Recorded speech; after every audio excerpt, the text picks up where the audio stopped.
Hello. Finding myself in weird situations again. And it always seems to happen when I want to make someone an ex. Like, no, we're done. I said I'm done. I'm not doing this anymore. I'm not playing the games, the charades. And somebody at work said, "What do you do to these guys?" Nothing. I just say I don't want it anymore. But that comes down to when you know what you bring to the table. You know your energy and how it feels and how you're loving and unconditionally forgiving, and it's just who I am. But the thing is, when you're that kind of person, people tend to take advantage and mistreat that.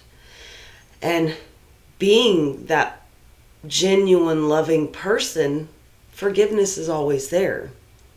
But you have to understand at some point, someone can forgive you so many times and then they're like, you know what? We're good. I'm going to dust my hands, pick myself up, and go on my way. Because even though you're dealing with someone that has a loving heart, it doesn't mean they don't cry. It doesn't mean that you don't hurt their feelings or that you're destroying them a little at a time. We're all human. We all have feelings, right?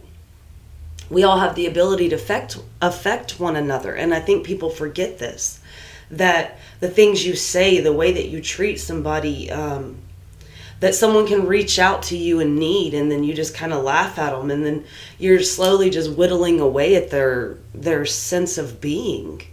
It's not even their self-esteem or anything like that. It's just that they're trusting in other people now.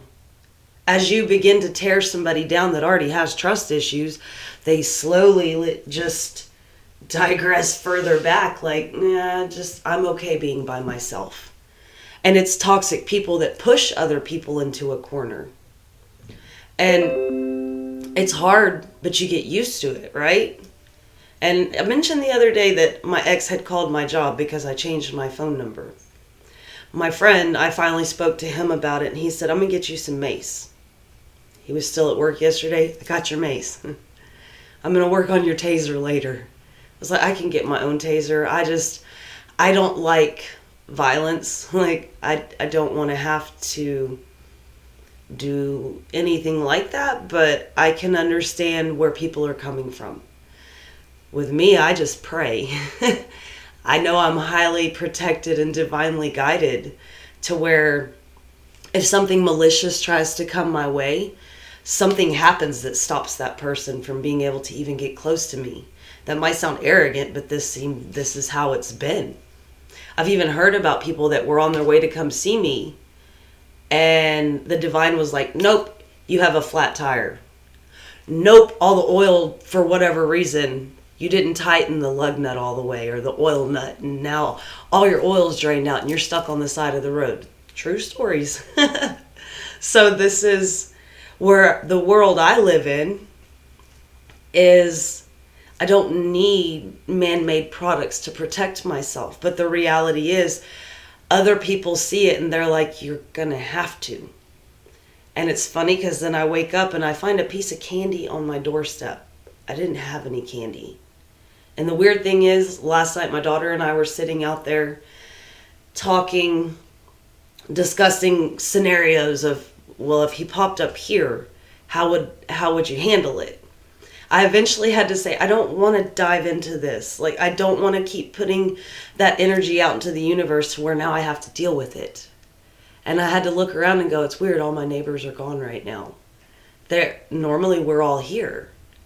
But some were at work, some were on cruises. Today will be totally different. But it was that eerie feeling of, what would I do? Because prayer is good to protect. Now, when it comes down to someone's coming at you, you got to find the courage to rah, and defend yourself. The adrenaline does rise, yes. We all have the ability to defend and protect ourselves. And if anything, this is just to help empower you, to but help you understand that there's more inside of you than what you give yourself credit for. I had an ex one time that kept getting in my face, and I said, "Get out of my face." I'm not going to keep telling you. We're in the driveway. He's chasing me around to get in my face. And I finally said, get out, and just started stepping back. Never laid a hand on him. He actually fell backwards, tucked and rolled, and stood up like, she just hit me. I never touched him. But there was so much ferociousness coming out of me because someone was crossing my boundaries. It takes a lot to get to that point. With a lot of people, I think that we swallow that down. We allow people to keep pushing and pushing and pushing because maybe we're afraid of our own strength. Maybe we don't know how to harness and utilize that ourselves. So when it comes down to it, tap into it. Don't live your life in fear, because last night I was wavering back and forth between feeling fearful, being stalked once again. I had to deal with this 2 years ago. 3 years ago. And it's been different. Like when it was my kid's dad, I even tried to get a protective order and they were like, oh, there's nothing I can do for you. There's no proof.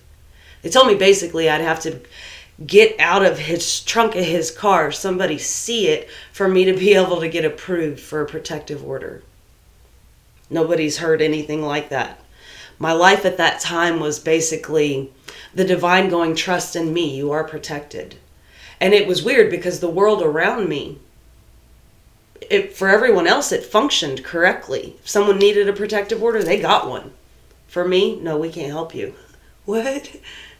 So I've been molded to really understand how the divine works in our lives. Mine especially. I can't tell you how the divine works in yours. I don't know your relationship with a higher power. But I know that when you're in need, and maybe I was taught all of this to be able to come and share this, to help others go, there's a higher authority?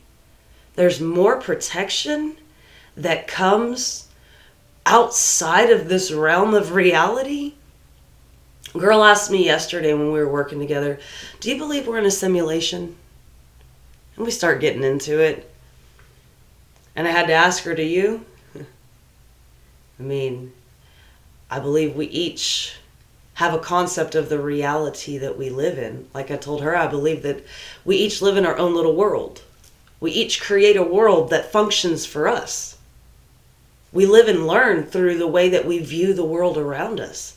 Our wants, our desires, what it is we find ourselves to be capable of. But these are things we have to work towards.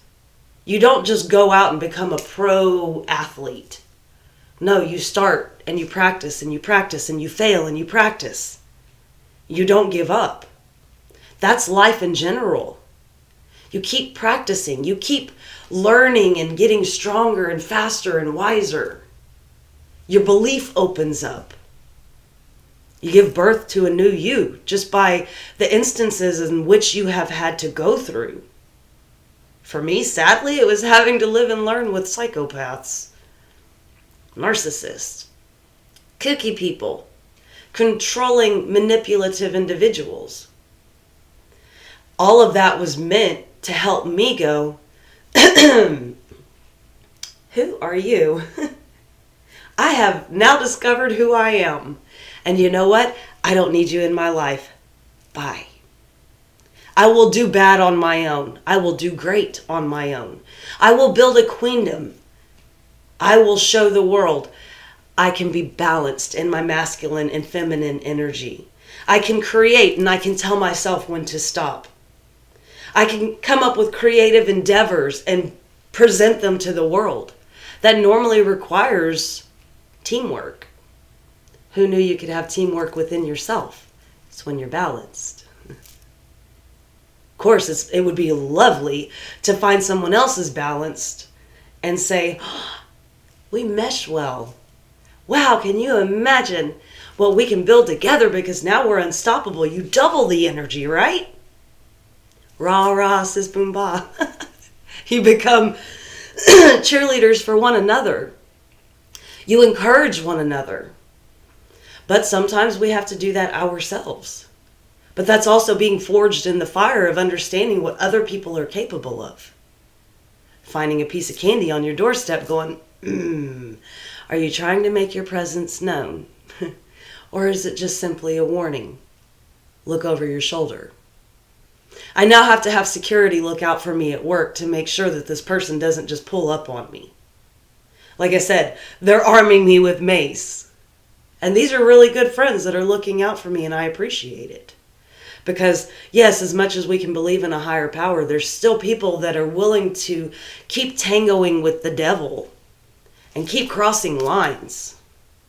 Sure, they can go to jail, but there's other things that can happen before that happens, right? Luckily, where I work, police are always on the premises. Security is always around.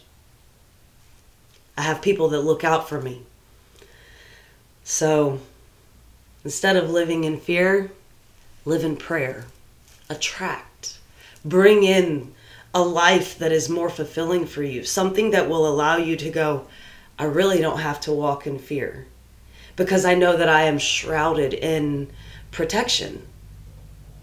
I know that I've given enough to help people rise up and find the strength within themselves, and that has empowered me to remember it within me. You know, when we help one another, when we give back and forth, it's a game of like badminton. You just, yay, we're playing, we're having fun. You're never alone. You never have to go outside and be like, it's so dark and scary out here. When I woke up, there was fog outside, and I was like, this is another part of that eerie. It always reminds me of Freddy Krueger. Just that street that you don't want to go down, and you're just like, everything else is so good and this is so ominous. It's what's going on. But then as the day progresses, the sun comes out, the birds chirp. It's a reality. Just pay attention to your surroundings. All I can think is I'm going through this to remind some of you that you might be going through it too, and you're not going through it alone.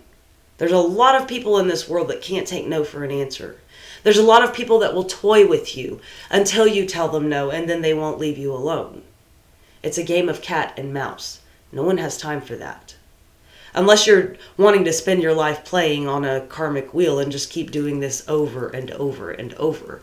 Some people actually want to grow, create, build generational wealth, give something to their offspring, and move forward in a methodical and healthy way.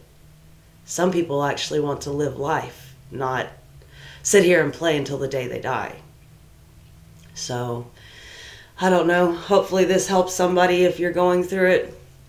So much love and light, because I know my brain is trying to go negative, and I'm like, no, because the only way someone can get to you is when you allow yourself to drop into a fearful negative vibration. When you stay high vibing, then you are protected by a higher power, but it's on you to retrain those thoughts. Don't sit there and go, they're right around the corner, because then you're manifesting something or somebody to encroach on your well-being. So keep it high vibing, stay in love and light, and don't let the darkness take over your mind. Talk to you later. Bye-bye.